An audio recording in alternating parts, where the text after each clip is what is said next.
Oh yeah, I haven't done a market review in a while, so I thought I would just go through some things. So this is a chart of the natural gas ETF, and I'm considering a long off this little level I've set up here.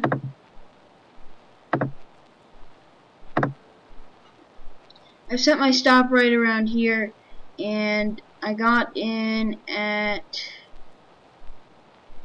1864, and if you look, that's exactly where the market's trading, so I'm right now even. The trades bounce around a little bit, but I still seem to believe in this thing. If I look at a different chart,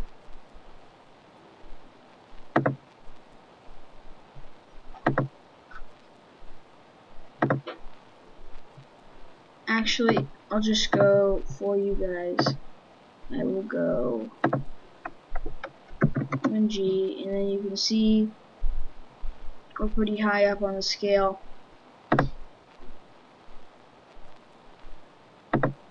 So anyway, let me go back to this chart here. And if you look at the daily, here's basically my rationale. We fell down to this area, and I'm taking a long-term view coming into the U.S. natural gas. And natural gas is a good reason to go up. You know, there should be demand in the coming months for it. We fell into this area, and finally I think we have room to start going up, considering through February. And also we fell into this little area where we gapped up out of this area, so hopefully we can continue to gap. This move was a little interesting, but the market seemed to kind of dislike this move, so we haven't seen much reaction to that in the after hours action. And we finally caught up with natural gas futures. And if you look at natural gas futures, you see natural gas futures started popping its head up. So I think this is going to be kind of a level where it's going to start popping up. So UNG has some time to catch up with natural gas. As for the overall market, looking at the S&P, I'm not putting any trades in the S&P, and let me just hide all these there. I wanted to get a long, but I missed it into there, so we rallied up to new highs. I'm not doing any trades in S&P considering the risk. If we do fall down back in this area, I've kind of identified this as an area where buyers are going to come back in. And you know, we have reason that we could fall down, but you know, considering that money is just flowing into equities, money flow is at a 1 or 2 year highs in the mutual funds, so we can expect some downward movement in the coming months because some money is starting to flow out, but that's when buyers are going to come in and start picking up, and money's also flowed out due to tax season.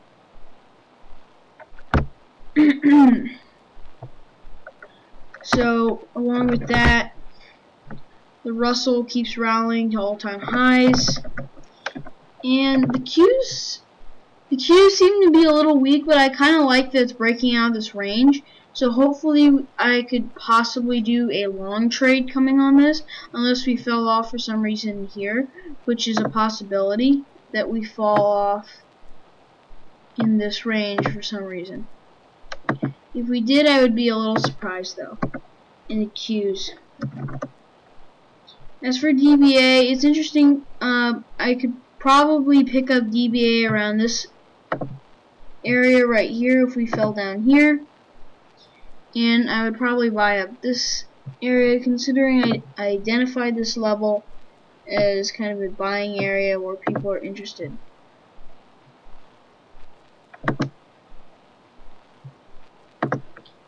Along with that, corn seems to be pretty bullish.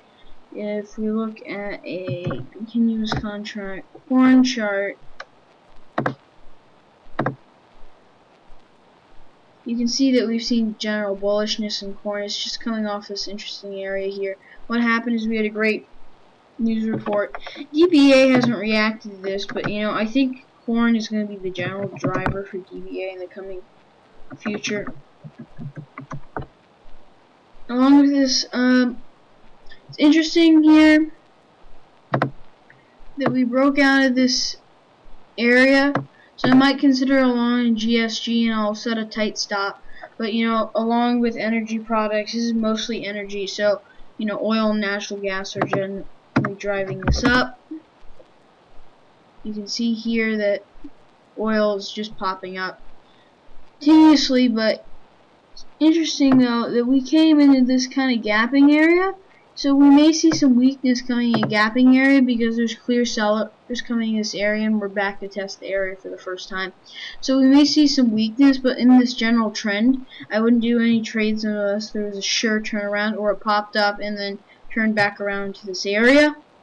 Or if there's a gap or some kind of general movement out of this area, I would look to take a long off this area once again if USO started falling, if the economy, you know, started deteriorating for whatever reason, we might want to take a long off that level. And for that, I am looking at bonds. Bonds are completely just being massacred here. I don't want to do any trades in them personally yet, unless we can fall into a major area in here and start some turnaround, and stock markets might fall. But I wouldn't see any good long bond positions until we start seeing some general fear. We had fear in here, but it was way overplayed. We fell off. I thought we could break out of this area. I ended up losing money on a trade there. But you know, I think that fear is was a little overplayed, and then we broke out of the fear, and clearly there's almost no fear. And bonds have been the weakest performer. If I look here at, here's a chart of natural gas, so just open something up.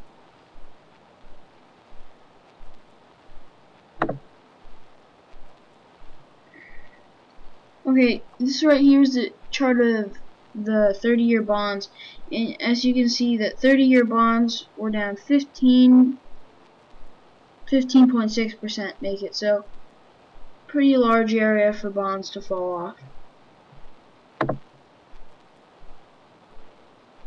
But if you look, this is just interesting.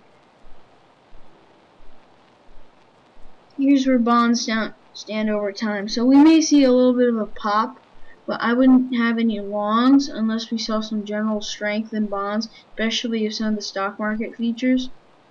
Like here, this is a chart of the ES really started falling off.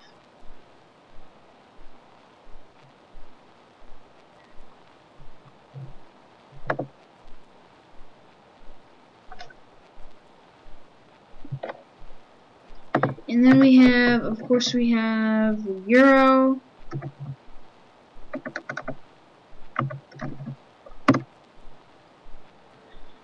The euro, it had a little bit of an area in here, but it clearly kept breaking out. So the euro is continuing to be a catalyst. I wouldn't short this thing unless there's clear money flows coming out of Germany, which there isn't. There was, I think that I did spot some general weakness in Spain though, and this was kind of an interesting little area where we fell off. I considered shorting it, but I missed it. So that's just something to watch, that there's money flowing out of Spain. They're having some economic problems. They're brought up in the Wall Street Journal. So just something to be aware of. So I hope you enjoyed this video. Thank you for listening.